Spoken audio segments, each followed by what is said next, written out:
Have you ever noticed this? Some guys don't spend hours in the gym, yet their body still looks full, strong, and attractive. It's not genetics, and it's definitely not luck.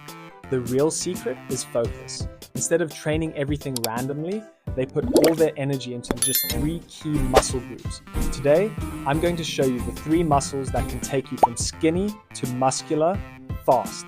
And the third one, that's the muscle that can give you a Greek statue physique, that clean, classic, model type look. Muscle number 1, chest. Let's start with the chest. The chest is the muscle that shows through clothes. You can wear a simple t-shirt or a shirt, but if your chest is developed, you instantly look broader, fuller, and more confident. You don't need fancy machines for this. Every other day, do 30 incline push-ups, 30 decline push-ups, slow reps, full control.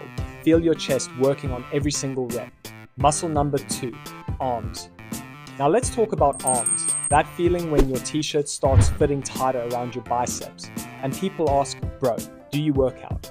You don't need 10 exercises, just 2. First, concentration curls. Slow, controlled, full focus on the biceps. Second, hammer curls. With proper form, your arms won't just get bigger, they'll grow with shape and thickness. Muscle number 3. Back now comes the muscle that changes everything. The back. It's one of the largest muscle groups in your body, which means it responds fast when you train it properly. That wide upper body, that V-taper, that classic model look all come from the back, and you only need one exercise, pull-ups. If regular pull-ups feel easy, start doing weighted pull-ups. Every rep matters. Give it everything you've got. One more important thing. Training is only half the equation. Recovery matters. Drink enough water. Get proper sleep.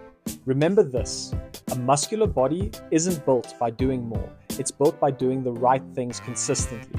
Chest, arms, back. Focus on these 3, and in 1 month, the mirror will start telling a very different story.